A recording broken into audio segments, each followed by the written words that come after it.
నంద్యాల జిల్లా పాములపాడు మిట్టకందాల అంగన్వాడీ కేంద్రంలో పాలు తాగిన 9 మంది చిన్నారులు అస్వస్థకు గురయ్యారు. చిన్నారులు పాలు తాగిన కాసేపటికి వాంతులు విరోచనాలు చేసుకున్నారు.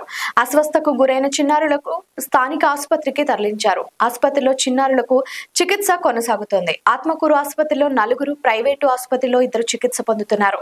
నందికొట్టూరులోనూ ఒకరికి చికిత్స చేయిస్తున్నారు. చిన్నారుల ప్రాణాలకు ప్రమాదం లేదంటున్నారు డాక్టర్ వినోద్. ఆహారమా లేక పాల కారణంగా అనారోగ్యానికి గురయ్యారా ఇంకా చెప్పలేదన్నారు. అనారోగ్యానికి గురయ్యారా ఇంకా చెప్పలేమన్నారు డాక్టర్ వినోద్.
ఎందుకు వచ్చిందమ్మా?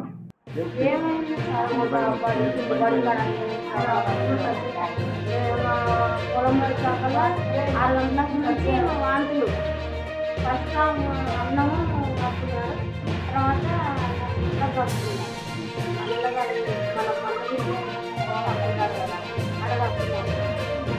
తప్పుకొని ఆవడిపోయినా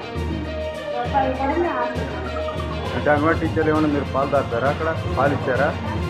వాళ్ళు ఏమి ఇచ్చినారో నాకు తెలియదు. నేనైతే ఏం పెట్టలేదు. ఇంటికి వచ్చినా. ఏం పేరమ్మా? చార్లెస్ గారు. మీ అబ్బాయి పేరు? చార్లెస్ గారు. నా పేరు లక్ష్మి.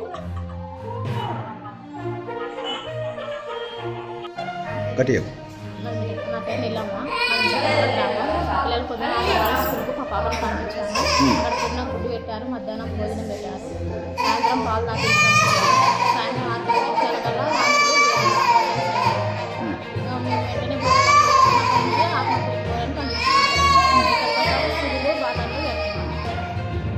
వేస్తుంటే వాంతులు పేదులు బాగా ఎత్తున్నాయి సార్. అసలు నిలవలేకపోతున్నారు. కక్కుతుంటే జోమ్ వస్తుంది, పడిపోతున్నారు. కక్కుతనే పాన్పాటికి వచ్చినాం సార్. పాన్పాటికి వచ్చింటే ఆత్మకూరు కూరని పంపిస్తున్నారు పిల్లలు డాక్టర్ గారు.